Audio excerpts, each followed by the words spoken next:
A present? For me? You shouldn't have. A spooky Dan! It's exactly what I wanted. Well, now that I have you all to myself, let's talk. About what?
And that thing is Krampus! He's the devil of Christmas!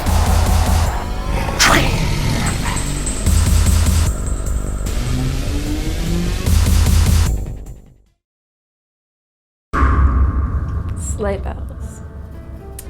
My Christmas horror movie. Yes. Could you tell me something that influenced that for you? Well, a couple things. One was, not that many people know who Krampus is yet, and I think that's all about to change this year when there's 4 Krampus movies coming out. Mine's one of the 4. And I think the goal was kind of like, there's been this happy Christmas that we've had forever and ever and ever, as long as we can all remember, but there's always been this dark side, and there's this awesome version of the dark side with Krampus, the devil of Christmas. So my goal is, hopefully next year, whenever we see a Rite Aid or CVS, we'll see like Christmas cards with who made the naughty list and Krampus on it. So that was one of the first things that started it. And the other thing was, I wanted to make a horror movie, which was, like, I have to make a horror movie. It's in my blood. But there's a gazillion Halloween movies. And I was like, well, let's do another holiday one that's themed. And there's not that many Christmas horror movies. There's a few, but there's not that many of them. There really aren't.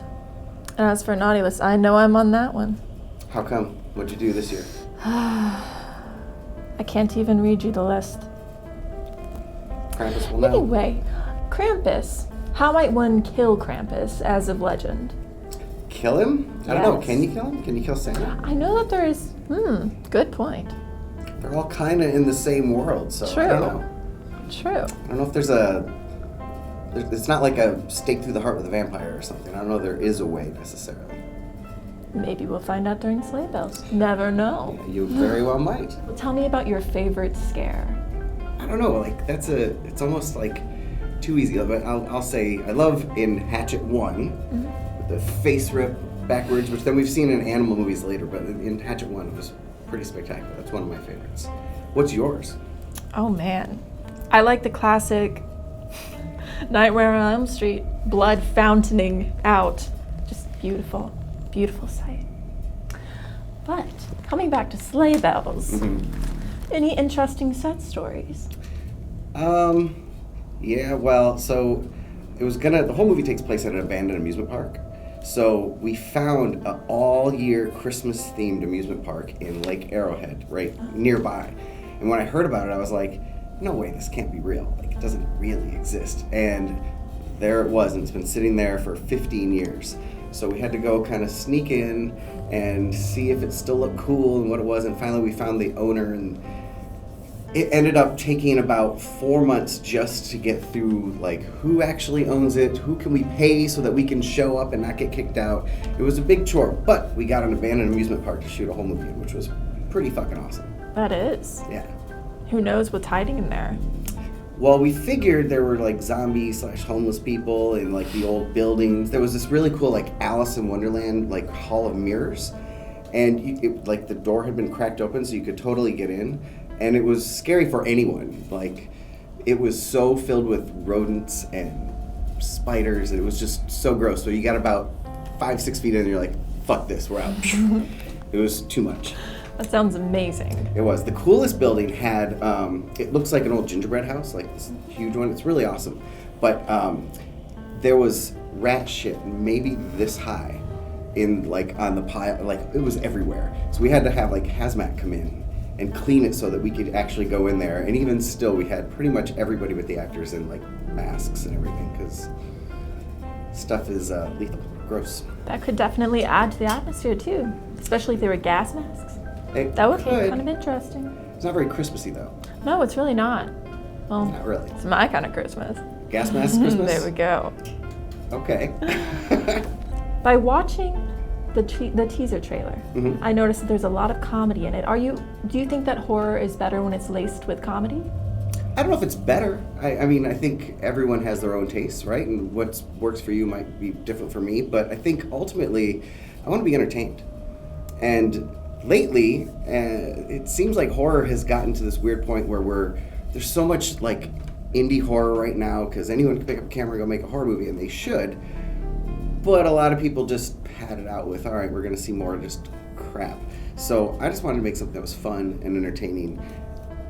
Sleigh Bells is a lot closer to Goosebumps than it is to The Exorcist. I mean, there's gore, but it's really not a scary movie. I want it to be like a sleepover movie. Does that make sense? Yes. Again, my kind of sleepover. All right. There we go. Will you wear this to my sleepover? Absolutely. All right, and we're going to have a sleepover. Cool. We should all wear them. Just all of it. Sounds good to me. It's good Christmas. Yes. Tell me a little bit about how Darren Lynn Bousman got involved in Sleigh Bells. So a few years back, Darren made a movie called Repo, the Genetic Opera, and I was working at Bloody Disgusting, and I quit my job there so that I could be on the Repo team because I was so in love with this movie, and we ended up taking the movie out on the road like a concert and traveled it around the country. Then we made Devil's Carnival, which is sort of like a sequel to it, and did the same thing. So I've been in Darren's camp for a few years now. We actually are premiering Devil's Carnival 2 in August of this year. So I've been in that world for a long time, and everybody kind of is starting to affiliate me with Darren Bousman. So when it came time to make the movie for Sleigh Bells, I got the money, and I took Darren out to dinner, and I was like, all right, dude, everybody already thinks that I'm part of your team, so you have to be part of my movie because they're going to assume it already. And he's like, oh, yeah, sure, dude. Whenever you get funded, let me know and I'll sign on. Thinking full and well I'll never get funded because it's a fucking nightmare to get funded in horror movies right now, right? You can make the movies, but it's really hard to find the money. So I showed him the check that I had just gotten the day before. He's like, oh shit, this is real? So I kind of blackmailed him into it. He really didn't have a choice but to be there, but it was awesome because he came on set and like helped out as needed. He actually shot a little scene that I totally am going to cut out of the movie. But no, I've been in the sort of like the Bousman circus for a long time now, and it's kind of that's the best thing about horrors. We all kind of know each other, and everyone's friendly. So, and I'll add to that. So Barry Bostwick, I cast as Santa Claus. He's from Rocky Horror. Like everybody knows him as Brad Major's asshole. And he was on Spin City and he's done a bunch of other stuff. So for me, as a huge Rocky fan, it was like working with one of my idols. It was like I was all starstruck and nervous, and he's totally awesome and really nice. He was so cool that Darren Bousman has since cast him and put him in 2 movies. So now, because of Sleigh Bells, he's now in Tales of Halloween and Devil's Carnival 2, and now all of our other horror friends are like, wait, we can get Barry Bostwick? Cool. So all horror movies should have Barry Bostwick from now on. He'll be like the new Bill Moseley. Sounds like a plan. I like this plan. Me too. He seems like a chameleon, that one. Bostwick, he can be. It's weird, because if you don't know who he is, once you put on Santa Claus makeup and hair on just about anybody, they become invisible. Like, you don't know who the actor is much anymore. Because, like, think of, like, your favorite Santa Clauses in movies. Like, who's the actor? Like, they all kind of look the same. Or, like, you know, there's the one in Harold and Kumar who's, like, Richard Reilly, but he just looks like Santa Claus. Or even Barry Bostwick as Santa Claus. In ours, he's more like a biker Santa Claus. Well, thank you so much. Now get back in the box, because I want you in mid-condition.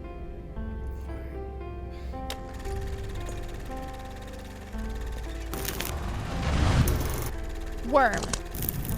For your next task,